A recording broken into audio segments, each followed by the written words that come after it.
The last thing Beau remembered was smashing through the bridge wall and into the canal, the cold Venetian water closing over his head as his heart exploded in bloody shards inside him. He'd almost been able to feel the pieces of the bullet piercing and devastating the vital organ, had known he was a dead man. He'd said something to Lily before he died. He'd told his sister to use his brain.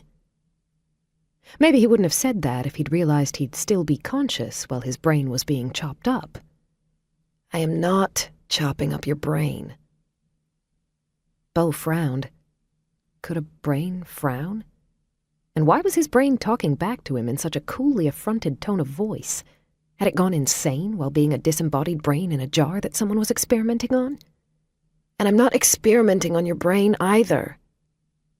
A long pause.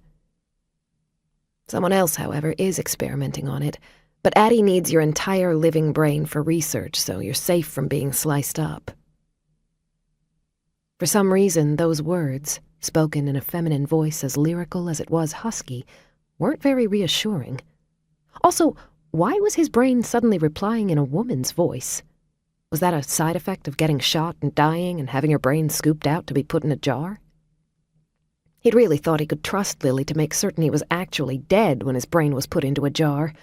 He'd have to have a serious chat with his sister when she made it to the afterlife. If he ever made it to the afterlife himself. Because if he was stuck as a brain in a jar... His foot jerked up hard before slamming back down to the bed. The reverberation pulsed up his entire body, disrupting his train of thought and making his shoulders jerk. Wait a minute. If he had shoulders, then he couldn't be a disembodied brain in a jar. "That's what I've been trying to tell you," said the female voice that held an undertone of ice. His breath kicked hard in his chest. No, that was his heart. But his heart had been fatally damaged, he was sure of it. Or maybe... Things had been chaotic after the shooting, his memories a jumble of shocking pain entwined with raw fear for Lily. Maybe he'd gotten it wrong. Maybe his heart hadn't been destroyed after all. But he knew. Beau was a security specialist. He understood weapons, and he had zero doubts that what had gone into his chest had been a bullet designed to fragment and cause catastrophic damage.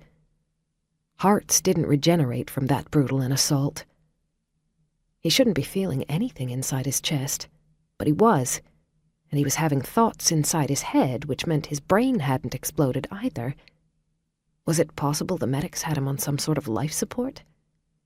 Yet he felt too alive to be nothing but a vegetable hooked up to a machine. He needed to open his eyes, but he couldn't. "Hold on a minute," the frost-kissed female voice said. "You have tape over your eyes." A sliding sound, a new and breathless woman's voice saying, "He's awake?" "Yes, and he thinks he's a brain in a jar. Can I take the tape off his eyes?" "Do it. I need to monitor his vitals as he rises. It's possible he might not make it all the way out."